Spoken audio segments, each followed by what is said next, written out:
Tudo bem, amados? Vamos prosseguindo o nosso estudo sobre a carta aos Gálatas, hoje no capítulo 3, né? Eu vou destacar alguns versículos, embora eu encoraje a você a estar lendo o capítulo todo, né? Todo o capítulo 3 da carta de Gálatas aos Efésios. Nós já fizemos uma meditação em cima do capítulo 1 e também em cima do capítulo 2. Vou destacar alguns versículos aqui do capítulo 3 de Gálatas. Vocês começaram a sua vida cristã pelo poder do Espírito de Deus e agora querem ir até o fim pelas suas próprias forças? Amados, crer no Senhor Jesus Cristo e ser igreja pelo poder de Jesus Cristo é o ideal.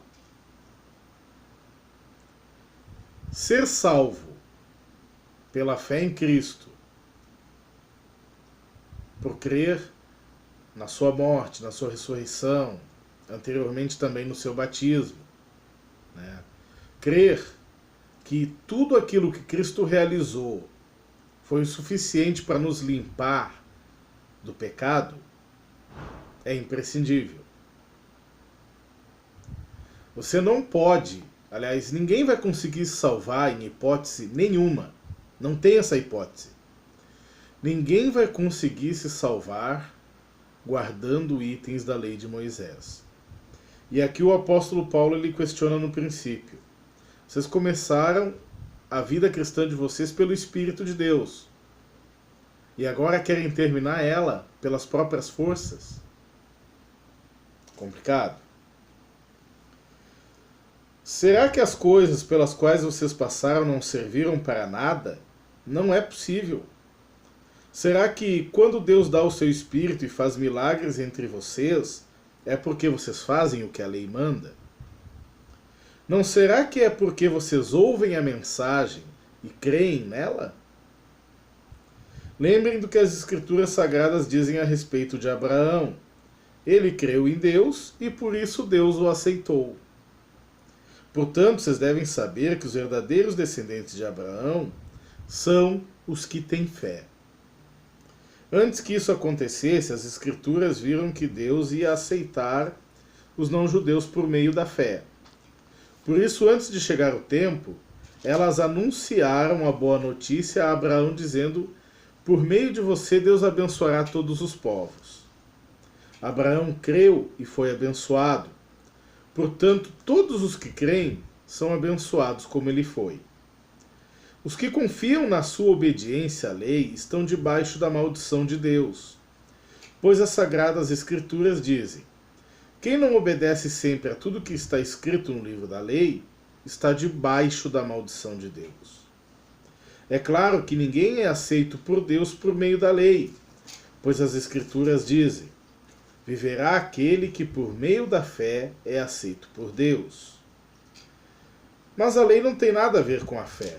Pelo contrário, como dizem as Escrituras, viverá aquele que fizer o que a lei manda.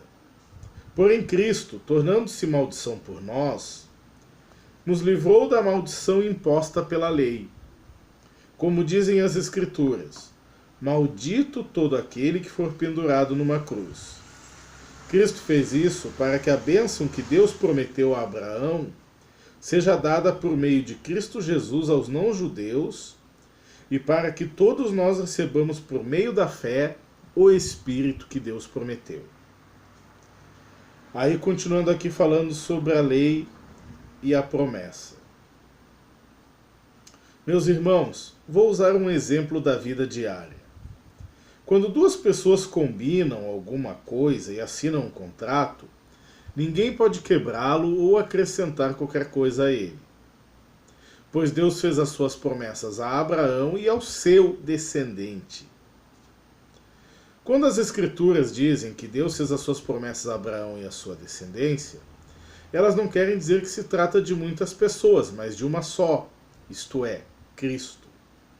O que eu quero dizer é o seguinte: Deus fez uma aliança com Abraão e prometeu cumpri-la. A lei que foi dada 430 anos depois não pode quebrar aquela aliança nem anular a promessa de Deus. Porque se aquilo que Deus dá depende da lei, então o que ele dá já não depende da sua promessa. Mas o que Deus deu a Abraão, ele deu porque havia prometido. Então por que foi dada a lei? Ela foi dada para mostrar as coisas que são contra a vontade de Deus. Então vou dar aqui uma traduzida, né? Uma interpretada para a nossa situação. Você tem a lei, mas a lei não é a cura. A lei é o diagnóstico.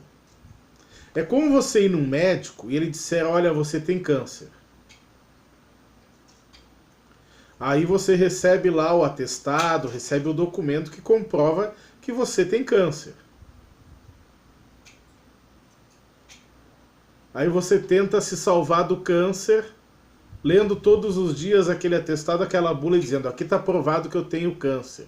Eu quero ser curado do câncer. Não vai rolar. Você precisa de remédios.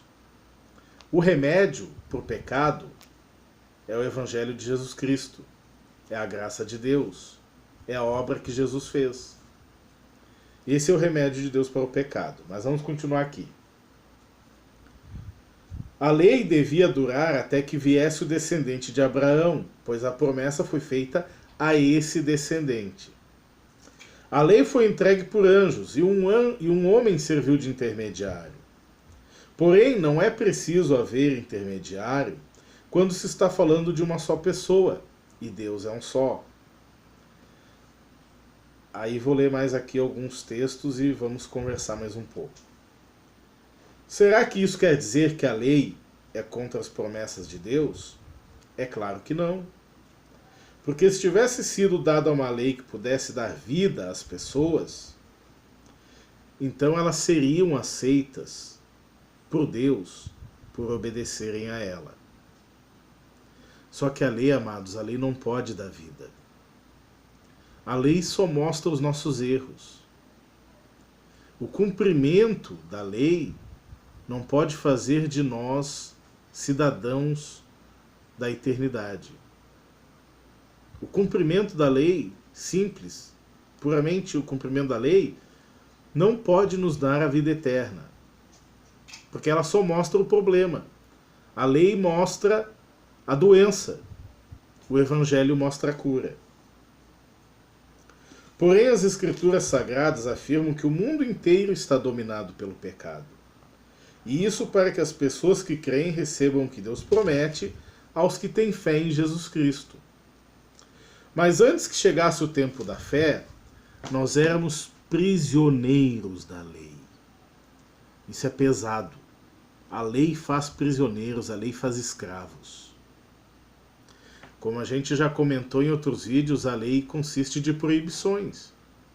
Não proves isto, não toques naquilo, não comas aquilo outro. É uma escravidão. Assim, a lei ficou tomando conta de nós até que Cristo viesse para podermos ser aceitos por Deus por meio da fé. Então, assim, algumas traduções dizem a lei é o aio.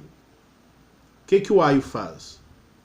O aio conduz a noiva até o noivo. Ali acabou o papel do aio. A noiva é a igreja. O noivo é Cristo. A lei conduziu até Cristo. E ali acabou o papel dela. Agora que chegou o tempo da fé, não precisamos mais da lei para tomar conta de nós. Pois por meio da fé em Cristo Jesus, repetindo, por meio da fé em Cristo Jesus, todos são filhos de Deus. Todos vocês são filhos de Deus. Porque vocês foram batizados para ficarem unidos com Cristo e assim se revestiram com as qualidades do próprio Cristo. Desse modo, não existe diferença entre judeus e não judeus, entre escravos e pessoas livres, entre homens e mulheres. Todos vocês são um só por estarem unidos com Cristo Jesus. E já que vocês pertencem a Cristo, então são descendentes de Abraão e receberão aquilo que Deus prometeu. Então, amados, no fim eu acabei lendo todo o capítulo com vocês, né? Praticamente todo o capítulo. Muitos poucos versículos ficaram de fora. Tudo isso foi lido, eu não tenho como editar, danou-se. Tudo isso foi lido, né, na tradução nova linguagem de hoje, nova tradução linguagem de hoje, que é a minha tradução preferida. Mas você pode ler na Almeida Revista e Corrigida, você pode ler na Almeida Revista Atualizada, você pode ler na tradução brasileira, você pode ler nas Bíblias católicas, você pode ler em qualquer Bíblia. Porque a questão não é o texto ser diferente ou ser errado. A questão é ter ou não compreensão do texto. E o texto sagrado aqui ele nos mostra que temos que fazer uma escolha. A lei ou Cristo. Então,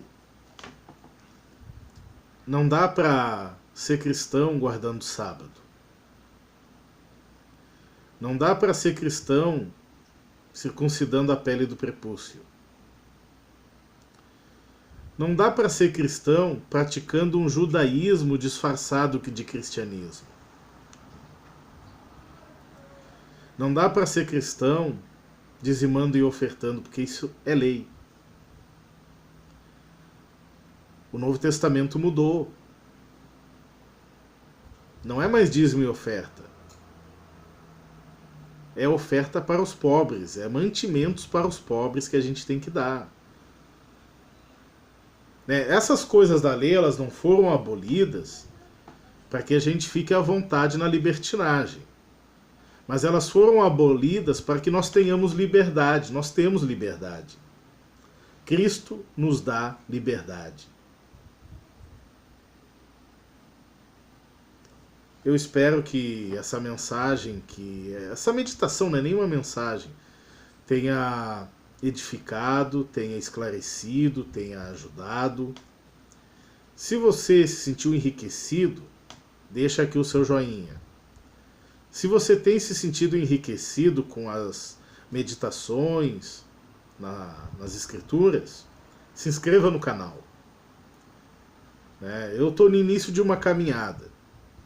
Tem gente que está muito mais à frente de mim, mas eu espero que esses vídeos, que o blog, o Nascer de Novo 2.blogspot.com, que as formas que eu tenho usado para me comunicar com os meus amigos, de perto ou de longe, sirvam para ajudar as pessoas a terem evolução na sua vida espiritual, assim como eu estou sendo ajudado por outros irmãos e até pelas próprias escrituras naquele momento a sós com Deus no meu quarto.